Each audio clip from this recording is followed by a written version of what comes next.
In follow-up to my shoot results episode with Dave Algeo on last week's Moi TV, we sat down after wrapping on our session to have a bit of a catch-up. Join me and Dave down the pub as we talk about his current changes in business and how he's making the move into a personal brand. This is something that I've done off the record in my 8 years as a professional headshots photographer, but this time I thought it would be fun if I filmed it so you can have a look at what happens too. Taking the time to get more of an understanding of my clients and their businesses is a great way for me to learn about what makes them tick as people. Most importantly though, it always results in much better photography. When you have more of a bond with your client, there's more of a trust there, and that always results in better headshots. So here it is. Okay, so we've just wrapped there, Dave, and I think it's really important for people watching on Moi TV, if you could put in your words the change that you've gone through when it comes to headshots. Yeah, it's been pretty significant because obviously, what was it, 2 years, 2.5? Yeah, like 2.5, 3 years. I was very focused on, and it's still a key part of my business, on developing this brand of the stress guru as the speaker trainer. And one of the things I've then shifted, I've always had in my mind that I want to move online and develop that kind of online presence and brand. Yeah. But with that, I've realised that I need more than just the speaker persona, which kind of was me, but was a part of me. Yes. And I struggled with, what does that actually mean? It was when I had the conversation, you know, I'm in the hospital with Hannah, getting a cast off her leg, and trying to explain to you over the phone, like, the shift this is that what you I'm trying wanted to do. Make, I'm trying to get this, so it's not just the speaker, it's Dave. Yeah, Dave Algeo, who is he? Dave, you know, and how do I get that across? Because I'm generally quite a reserved person, you know, low key, but obviously the persona of the speaker, it's me, more loud. but it's like, you're doing a show, aren't you? Yeah. And you're kind of getting points across and sharing what you need to get the point across. So how do you get that shift? And that was what really helped the conversation and kind of, well, really you telling me what I was thinking.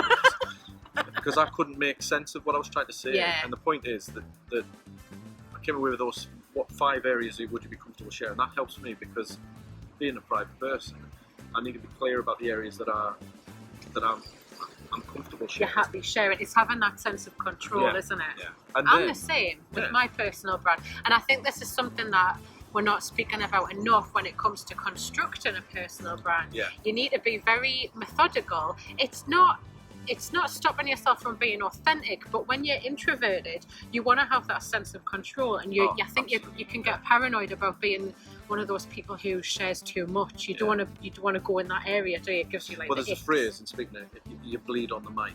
Oh yes, that's a good expression. Bleed on the mic or the podcast, you know, because it kind of makes me that. The icks. But I also know that people need to be able to connect with you and relate to you and learn sometimes, not necessarily from your experience, but be able to put themselves and think, that's me, or I've been there, or right. I get what he's about now. Yes. And that's going back to, because we've had the shoot today. The shoot's brilliant, the photography's brilliant. It's been fun, a great laugh actually. It's been great.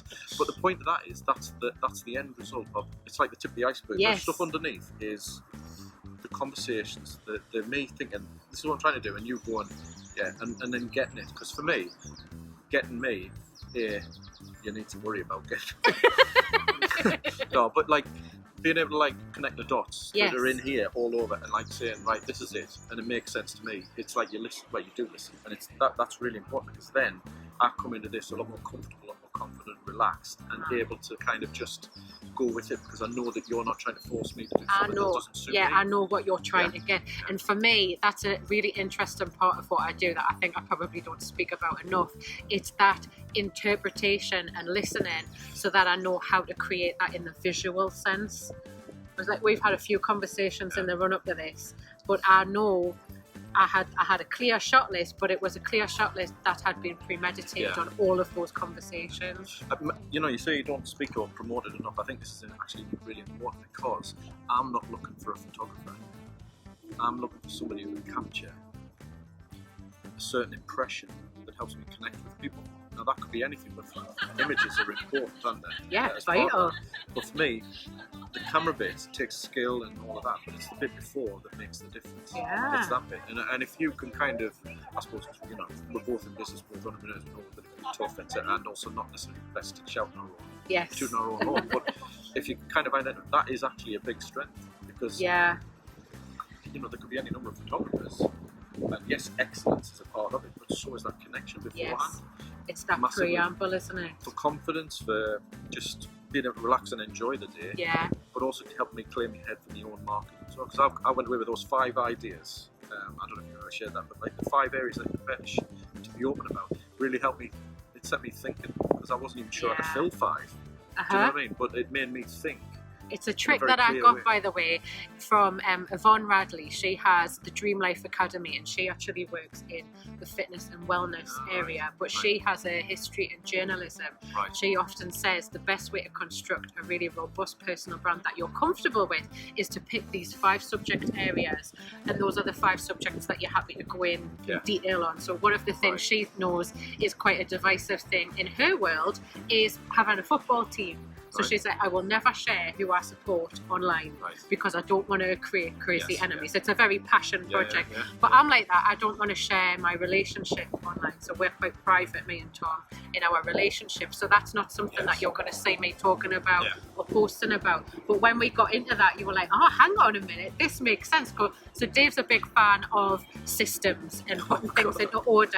And when I've given you that 5 things, it's given you that basis, hasn't it, from a personal brand? Because we've talked about like the struggles when I was doing video. I kind of got the groove, but then the podcast I struggled with it, and it was because I didn't quite have that clear idea of how I would fit it into my systems. Yes. And this 5 areas shared just fits straight into my brain. It just works, and it's been really, outside of the photography, it's been really helpful in me planning forward on what I'm going to do with the launch of De-Stress HQ and all of that kind of stuff. So really good. Links to everything for Dave, by the way, are in the show notes, and here's the results.